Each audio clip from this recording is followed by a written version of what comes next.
Mina olen Jaan Kraav, ma olen Tarmekas Spoonis tootejuht. See, mis te siin minu selja taga näete, on Tarmekas Spoon ja Tarmekas Spooni palgid. AI ei ole meie jaoks väga uus asi, et täna kõik need palgid, mida te fotol näete, mõõdame AI abil. Me tuvastame kvaliteeti, et kas tegemist on praakpalliga või mitte ja siis edastame need kõik palgid metsamaterjali toojatele, et kogu informatsioon, kuidas palki metsa mõõdetakse, et see oleks läbipaistev ja aus.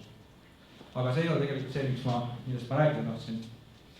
Et tagataustal on näha tegelikult üks väike lõik Tarmekas Spooni tootmisest. Selle üleval on näha siis, kuidas laseritega mõõdetakse palk ära, sellest tekib 3D kujutis ja edastatakse treiminki ja selle üleval on näha juba natuke treitud palki. Ja sellest palgist tuleb selline spoon. Me toodame kasespooni ja lepaspooni ja näete, siin foto peal on väga ilus spoon, see on ilus valge, aga kõik spoon ei ole selline. Pärast seda me kuivatame selle ära ja neil naistel sorteerivad need kõik spoonid läbi. See on kõik oluline informatsioon, et saaksite aru, miks me üldse seda teeme. Edasi me loeme kokku siis need kuivatatud spoonid, toodame vineeri ja lipidoorikuid.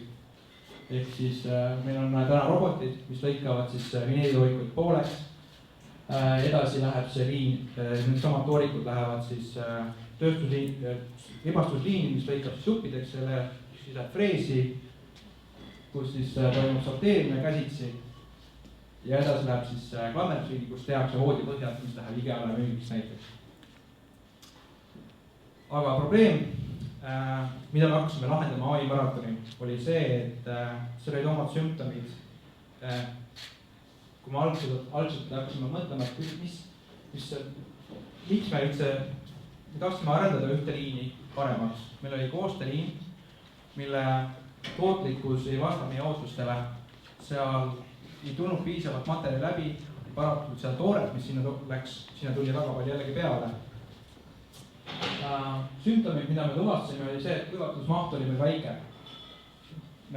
Treiliin tuleb toota palju rohkem, kui kuivatusliin tuleb toota. Koostööliin toodang on väike ja ta on väike sellepärast, et peab lisalõikeid tegema, peab veel rohkem prahti välja lõikama, kui tegelikult vaja oleks. Ja kuivatame spooni, mis pärast kuivatit tegelikult otsa akesse. See raiskamine, eriti tänaste energiahindade juures ei ole mõistlik sellist asju teha. Kuivaspooni niiskus kõikus ka meie kuivatis, kuid hoolimata sellest, et me kuivatile ääred kogu aeg ütlesid täis, ühtlane materjal oli, kuivati niiskus kõikus, sellepärast, et toore ise oli natuke defektne. Probleemi juurpõhjus ongi see, et ma siin tõin ühe pildi, kus on näha spoon, mingid piitsud, krapsud, augud.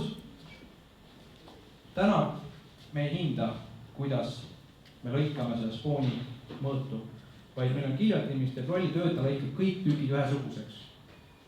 Ja lõikab järelikult ka selle oksapüki keset lehte ja järelikult selle terve lehe, selle kvaliteet langeb. Spoonist tuleb ka välja sellist punast spooni. See on kõik ase sees, see on looduslik asi. Füüsiliselt on ta sama tugev kui see valge spoon. Ainuke erinevus on see, et tema niiskus on märgatavalt suurem, mis tähendab seda, et tegelikult kuivatis vajaks erilist käsitlust. Täna me läheb kõik ühte pakki ühesuguse mõõduga, mis tähendab seda, et see terve paki niiskus rikutakse ära. Ehk siis see kiirus, millega peaks kuivatama, on ennustamatu. Ja järelikult on ka välja tuleva kuivaspooni kvaliteet, ehk siis niiskus on ennustamatu, me ei saa seda kontrollida.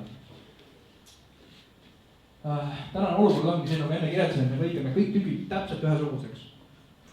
Auk satub sinna, kus vaja ei ole, lõhe satub sinna, kus vaja ei ole. Kui me saaks lõike teha natukene, siit poolt saaks hoopis teha A-kvaliteedi, ehk siis sealt, kus on kõige kallim spoon. Ehk siis meil on vaja sellist olukorda, kus masin otsustaks, kus kohast tuleb teha lõiket. täna on need süsteemid olemas traditsiooniliste pilditöötlusprogrammide abil ja süsteemide abil, mis suudavad seda teha, aga nende hinnaklass ja paindlikkus ei ole võrreldavad AI-ga. Sisuliselt hinnavahe on 3 korda ja paindlikkus on 0. Kuidas siis lahendada? Meil oligi valikus, et paigaldada süsteemi, mis hindab spooni kvaliteedi ja niiskuse. Süsteem arvutab välja õiged lõikekohad, seda suudab ka teha alternatiivne süsteem. Süsteem sordib õige kvaliteedi õigesse kohta, õigesse taskusse, ehk siis me saame märja ja niiskema spooni eraldi taskusse panna ja seda eraldi kuivatada, ehk siis me teeme materjali, mida me kuivatame ühesuguseks, võimalikult standardseks. Ja õige lahenduse leidmine. Meil oli valikus, kas siis kasutame traditsioonilist kaamerasüsteemi, mille hind ulatub üle 300 000 euro näiteks. Aga see oleks tähendab ka seda, et me oleks ka mehaaniliselt poole ümber teinud, või siis kogu eelarve oleks läinud ligi 1 000 000 eurot meil maksma.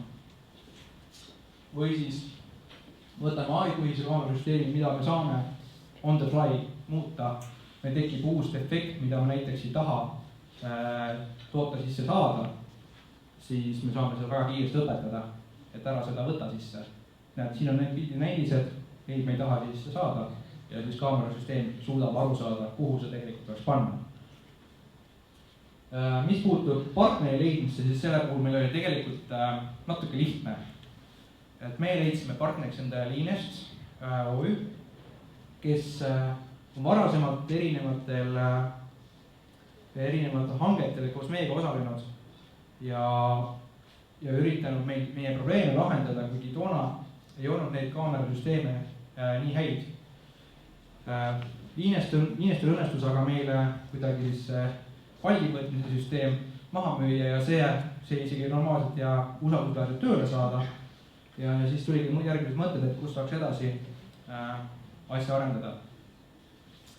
Ja nagu ma ütlesingi, et Liinestil on ka varasem kogemus, ta on üle 5 aastat seda asja arendanud, ta on asi selge, ta teab, kuidas seda teeb.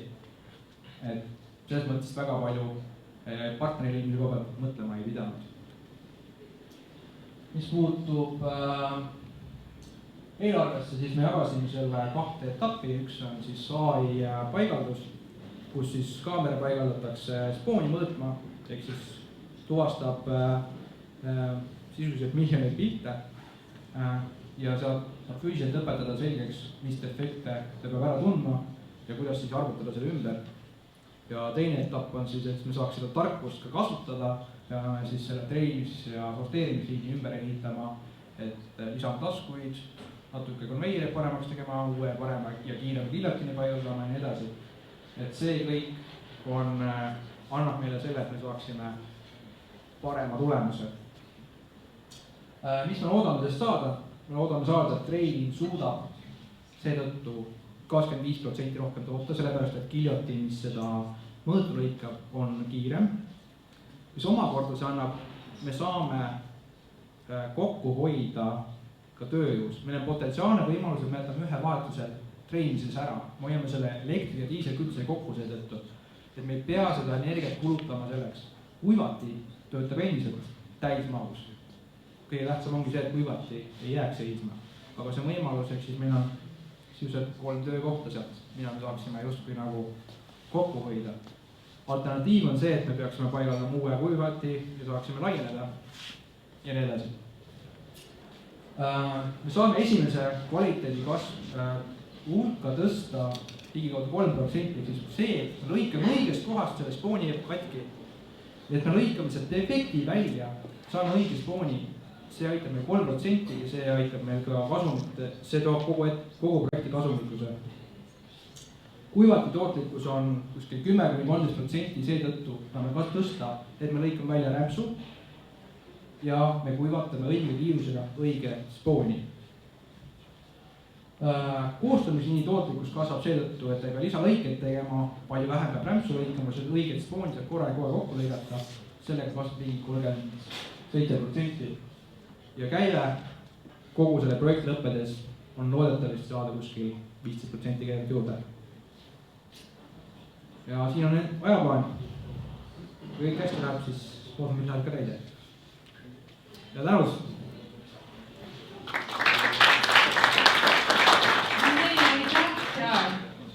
Kas kellelgi on Jaanile küsimusi? Nii, palun. Marget Tartegis puidu laborist.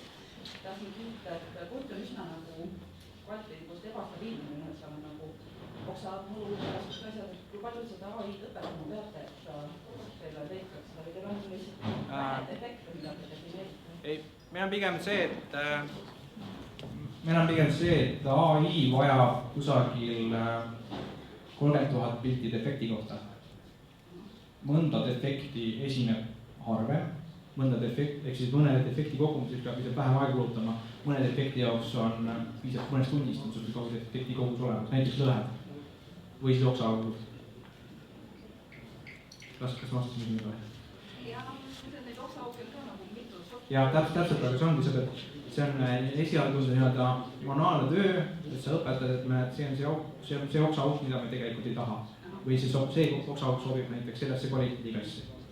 Ma siin mõtlengi, et kui te olete nagu ära õpetanud, et siis kas ei ole nagu konstantne protsess, et järsku on mingi, et meil on nüüd hoopis mingi siuke defekt, mida me enne ei ole nagu õpetanudki. AI mugavus ongi see, et kui me avastame mingisuguse defekti, mida me ei ole õpetanud, siis me saame seda juurde õpetada. Iga hetk põhimõtteliselt. Et see ongi see AI omadus.